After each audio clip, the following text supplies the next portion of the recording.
Hey everybody, I'm Jacob from Cinema Junkies, and today I wanted to make a special type of video. This is my personal top 25 movies that I want you to see. There's lots of movies that I want people to see. Like, I want everybody to see the Godfather trilogy, and Boogie Nights, my favorite movie of all time, and Gummo, and Larry Clark's Bully, and Kids. But those movies, they get a lot of love, and people watch those movies, and people are gonna and they talk about them, and I don't think that's gonna go anywhere. But this video is about more obscure movies that kind of didn't, I feel like, never got the love that they deserved, or they're just kind of forgotten. And these movies, I just think they deserve so much more love and to be talked about, and they're all very special to me. And so yeah, if I make this is not going to be in any particular order. Just 25 movies. One or two I'm going to cheat where I'm going to give two movies, but they're kind of connected. But these are movies, if I'm telling you to watch them, if you can't find them, just buy them. I give you my 100% guarantee. If you guys like my taste, I'm telling you guys to buy these movies. Some of these movies I had never seen. I just bought because of who was involved with it. And I truly love these movies, and I want people to watch them. That's why I'm making this video. So yeah, like I said, in no particular order. I'm not going to give any spoilers. I'll start with 8mm, directed by Joel Schumacher, starring Nicolas Cage, James Gandolfini, Joaquin Phoenix, Peter Stormare. This is a very dark movie. I have a spoiler review on it, but it's not for everybody.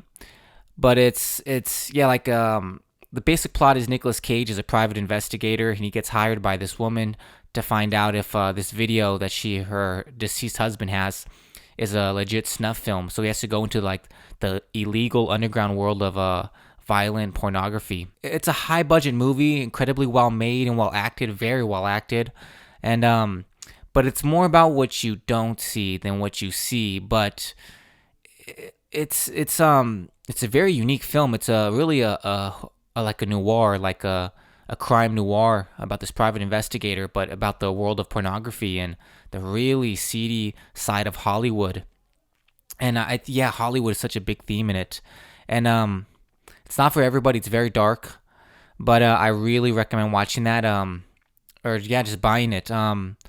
Shout Factory has a Blu-ray release of that. I bought that and made me so happy to get that. Okay, next is it's a black comedy starring Robin Williams. It's directed by Bobcat Goldthwait. I always have trouble pronouncing his last name, but I love that guy, the comedian. Bobcat. It's called World's Greatest Dad.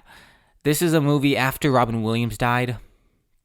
I had a torrent, like an illegal torrent, where I downloaded every single movie he was ever in, and I started watching one night I watched like 4 movies that I had never seen. And this was one of them, and holy shit, man! It blew me away. It's also, like, most of these movies are unlike. It's really unlike anything I've ever seen. It's this incredibly unique, sad, funny, black comedy, and I'm not gonna give any spoilers, not even a plot synopsis on this movie, because I went into it completely blind, and that's the way I think it should go.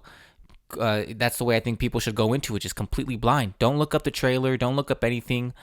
But there are maybe some triggering things for people that you go, whoa, just kind of like, because it's kind of connected to reality.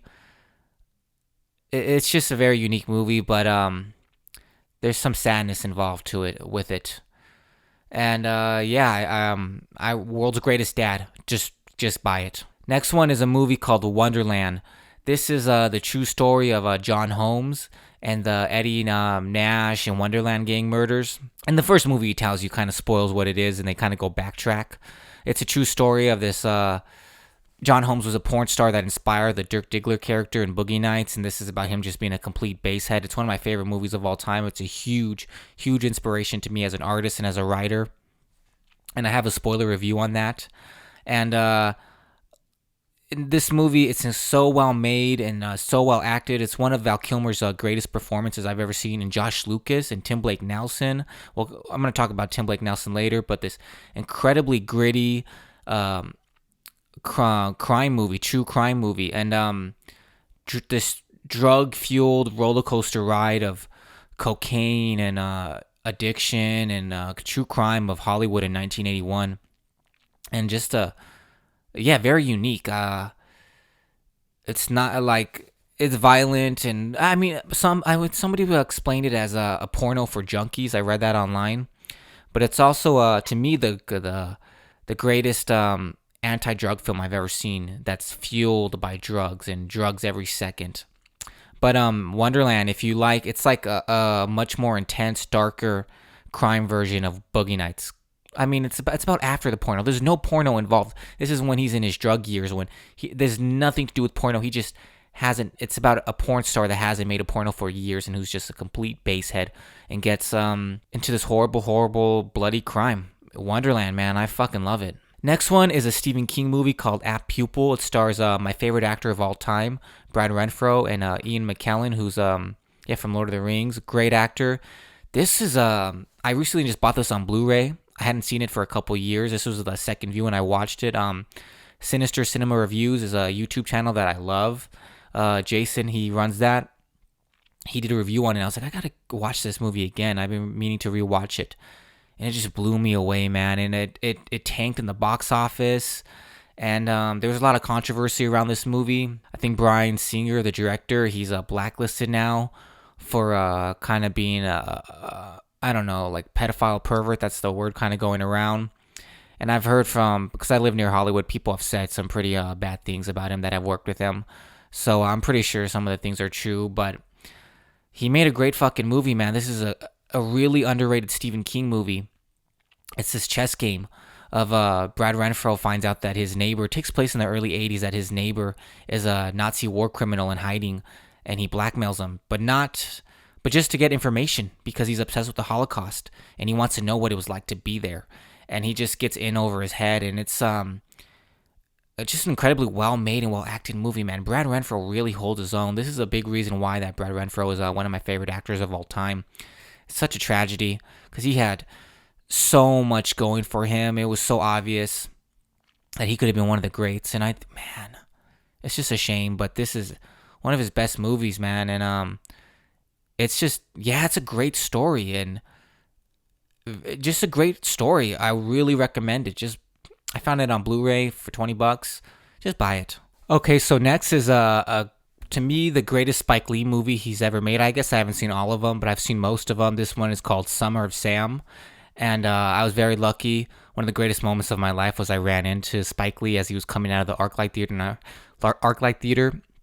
And I was passing by, and I was so struck to see him. And I was like, and I just went, Summer of Sam is truly one of my favorite movies of all time. And he was like, thank you. And what's your name, man? It's one of mine too. And that was such a great moment. But Summer of Sam really is. I wasn't bullshitting him. That was just like I was like, God, I love Spike Lee. But this movie, Summer of Sam, I grew up with this movie. My uncle had it on DVD as a kid. And this is not a movie for children. Most of these movies aren't. I don't think any of these movies are. Well, there's a couple. Well, no, none of these movies are.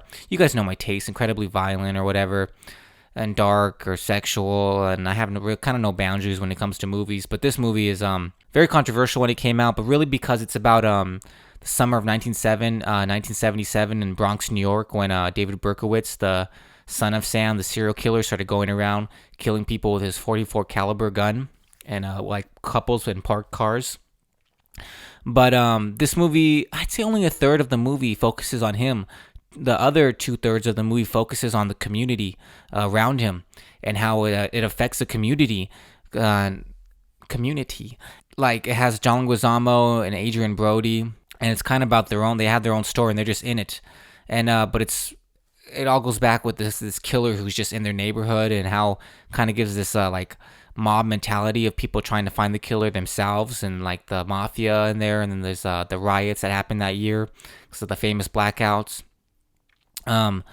It's a very powerful movie, and it's incredibly intense and violent, and lots of nudity, and both sides. Like, well, I mean, it's a risky movie, but it's so goddamn well made and so well written. One of the main writers of it was Michael Imperioli, who plays Christopher in The Sopranos, and he's such a great writer. but he wrote it with an actor who's in it. God, I can't remember his name right now. Victor Coluccio. Victor Coluccio, and then Spike Lee kind of helped him work on it. But it's just such a great, gritty movie about this summer, the 77, and all the shit that happened when Spike Lee was 17 years old in that summer. That's kind of the summer he decided he wanted to make movies, and he made a movie about that summer.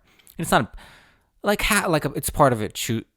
The son, David Berkowitz, is a true serial killer, but everything else is kind of fake. Just an amazing, incredibly intense movie that I love, and I watch pretty much once a year. The next one is The Ice Storm, directed by Ang Lee. Ang Lee, he's real hit or miss when it comes to movies with me. I mean, the movies that are missed are still incredibly well made. It's really just about a couple families, and I don't even know what city it is. Kind of like small town city in like America in the early 70s.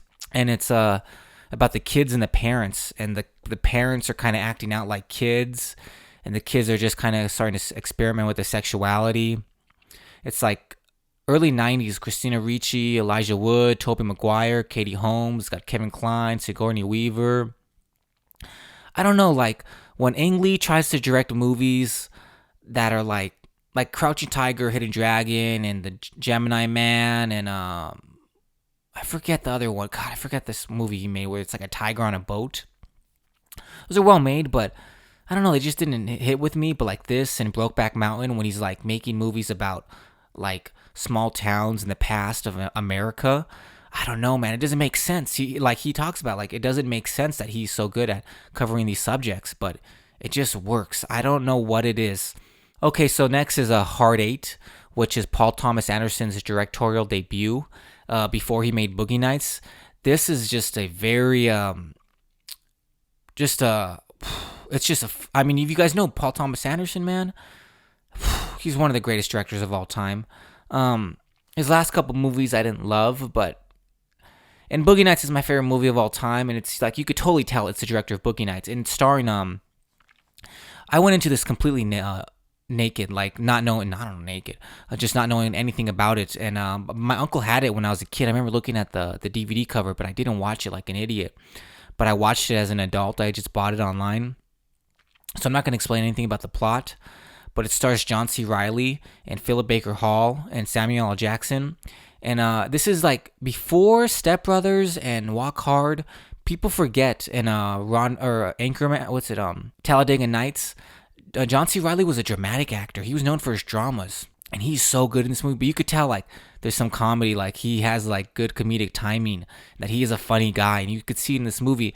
And from what I know, this was the first movie he ever starred in. And this is a very low-budget, small, independent movie made by a first-time director. Everything else he had made before this was on VHS cameras. And this is came out the same year as Pulp Fiction with Samuel L. Jackson. And Pulp Fiction was like the biggest movie of the 90s. And this movie did great, but everybody was too focused on Pulp Fiction. And I guess Pulp Fiction did help it, but then it also hurt it a little bit because it hurt kind of every movie.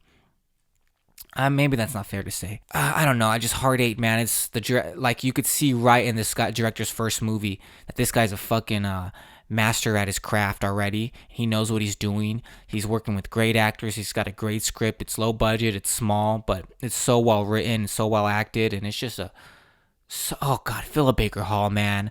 Getting to see him in this performance, and John C. Reilly, but especially Philip Baker Hall, man. This movie was written just for them because Paul Thomas Anderson was so obsessed with them and said like, I'm gonna get you guys to star in a movie. You guys are the people I want to put in a movie. And just Paul Thomas Anderson, man, he's a fucking badass, dude. I love that guy. Such a huge inspiration as a human being, as an artist. I hate my goddamn speech. Okay, next is a movie, Sunny, the only movie that Nicolas Cage directed. I did a review on this a month or two ago. I have a framed poster over there, and this is about a very intense movie also.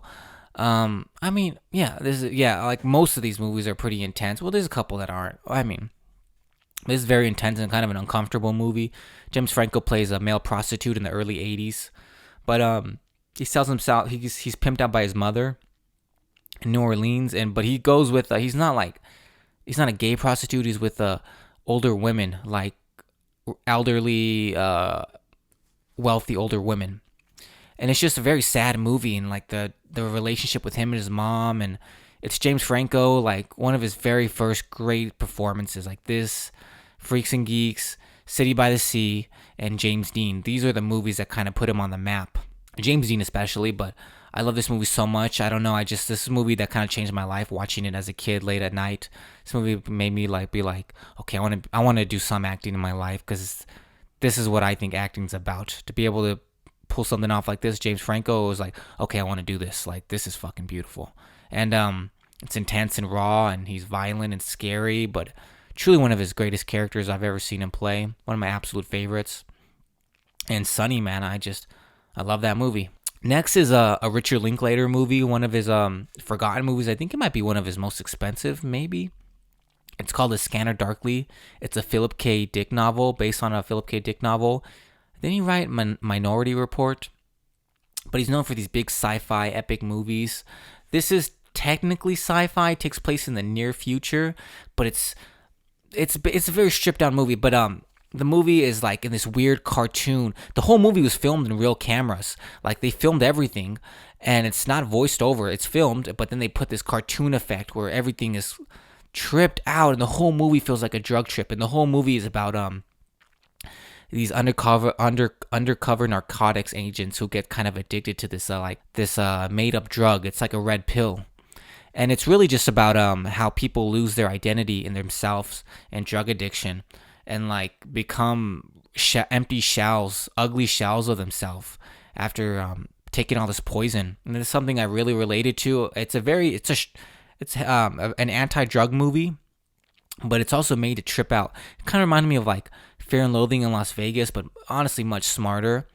And I love Fear and Loathing in Las Vegas, but this movie, it's very smart. And like I've heard a few people say I didn't understand it, and I didn't understand it when I first saw it as a kid. I was lucky enough to see it in theaters, but then after I kind of like had my own problems with drugs and figured all that stuff out, I was like, whoa, this movie is really deep, and I can really relate to it, and really hits me on a personal level. Lots of these characters, I know these people, I've been these people, and yeah, and like drugs really they turn you into a different person. It's sad, and this movie is a great way to look at them. It's a great way to see that. But it's also just a tripped out movie with Woody Harrelson, Robert Downey Jr., Keanu Reeves, and Winona Ryder, and Rory Culkin. I think that's how you pronounce his name, from Dazed and Confused. Just a great movie, man. Just a really tripped out, great, smart, experimental movie. Next is I guess kind of a lighthearted movie. It's a rated R. It's Deuces Wild, which also stars Brad Renfro.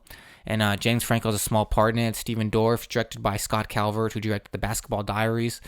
I have a review on this, and seeing this in theaters was one of the greatest cinematic experiences of my life as a child. And just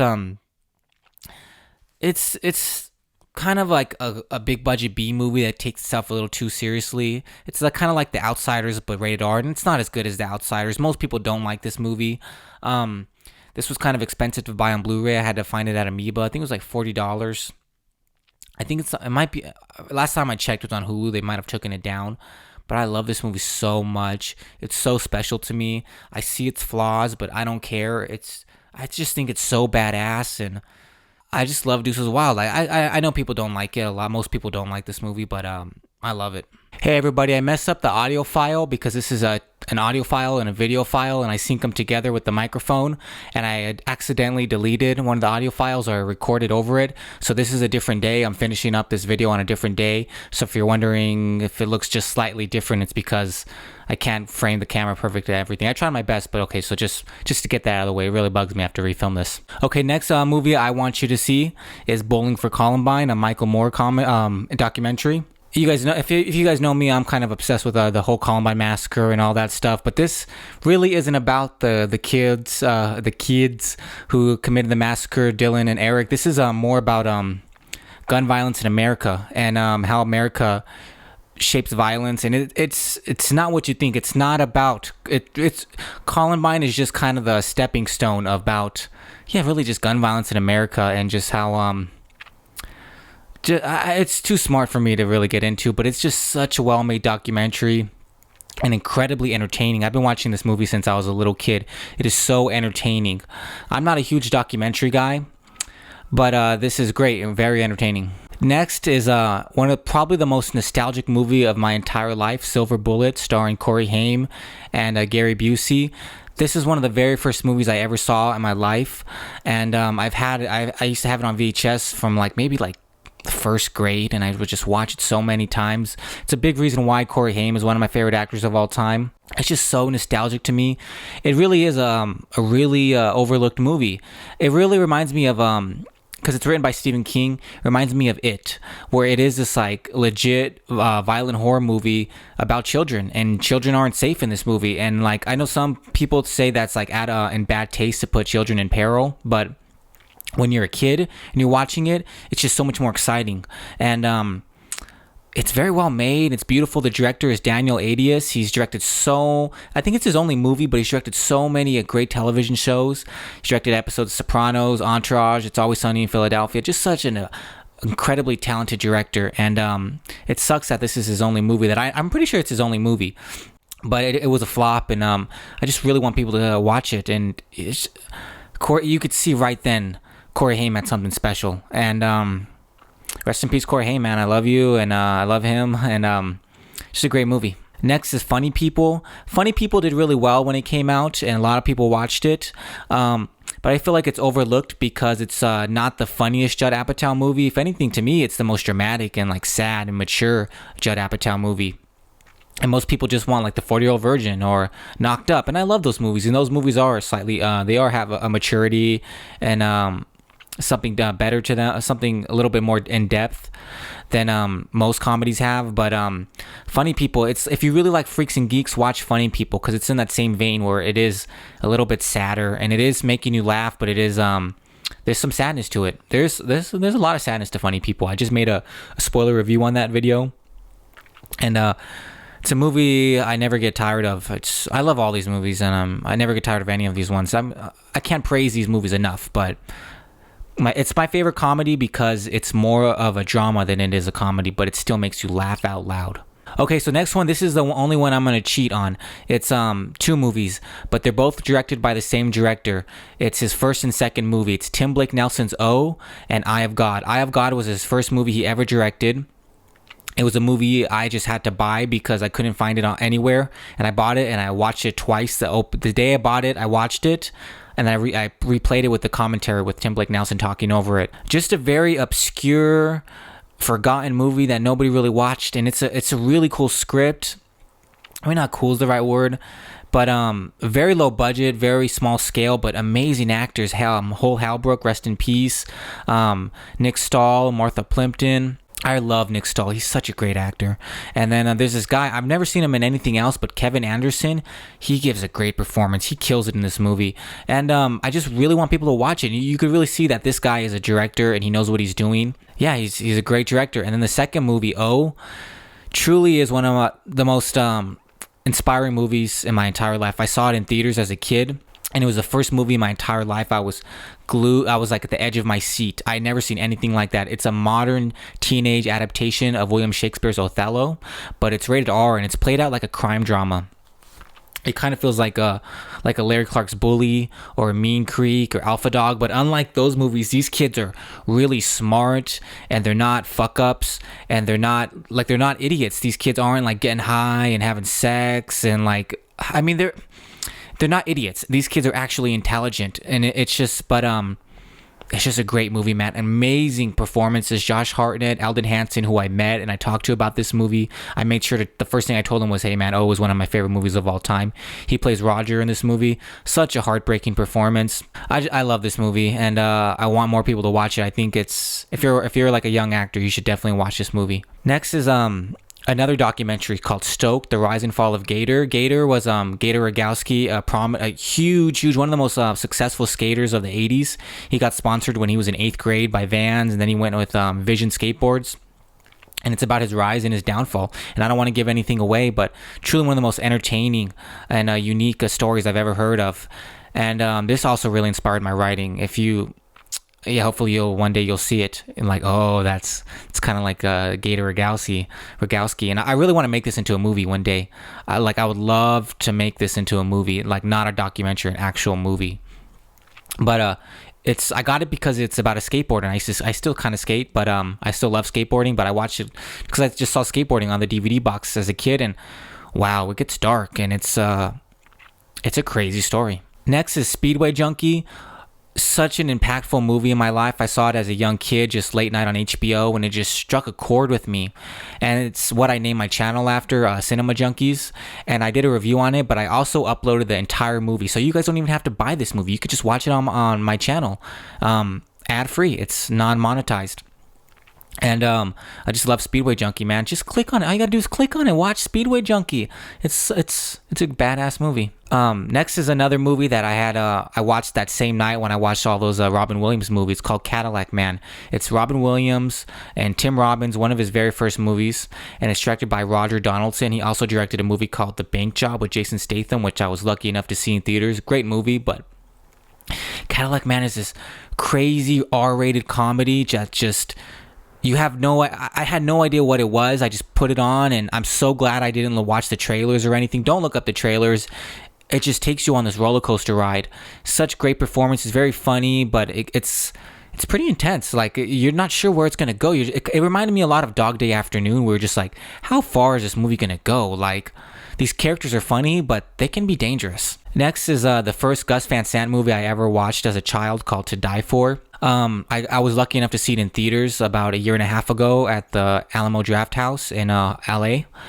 Such a great movie. This is a movie it's one of my favorite Joaquin Phoenix performances of all time. This was the first movie he came back as after his brother died.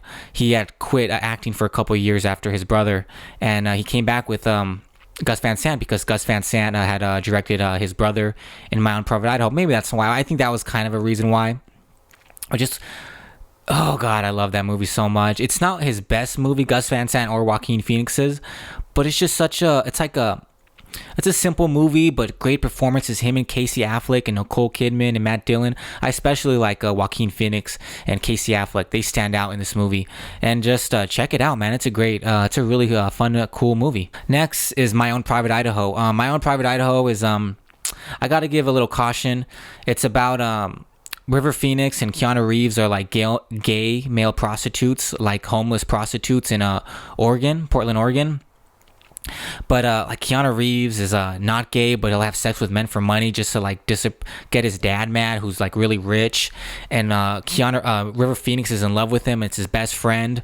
And the movie, but he doesn't love him like that because he's into chicks. Keanu Reeves' character. But the whole movie they're like going across country looking for his mom, who went to a mental asylum. And I'm sure some people this movie is gay. It's not it doesn't have any full frontal nudity, but it does have some sexuality into it. So I got to give you a warning if you don't want to see Keanu Reeves and River Phoenix half naked. And I mean, it's about gay prostitutes. If you don't want to see that, I can understand. It's not for everybody, but I'm sure some people think, why do I like this movie so much? But Gus Van Sant, one of the greatest directors of all time, truly one of my favorite directors. Just River Phoenix's performance, man, it's truly it's probably his best performance of all time. It's so sad. This movie was kind of the beginning of the end because he lived and partied with all these prostitutes, real life prostitutes who were in the movie, and then he got way too into drugs. And then when he came, it was just a matter of time. When he came back from the set of this movie, everybody knew he was in over his head, and very sad. But he went too into the character, and but it's a great movie. And to me, it's about a movie. I think why I relate to it so much, other than the performance and the camera work, is it's just about a guy chasing his mom. He kind of realizes that his mom isn't really worth finding, and it's heartbreaking. It's a sad movie, and it's not for everybody. I gotta warn you, but I love it. Next is a classic 1955 movie called Night of the Hunter.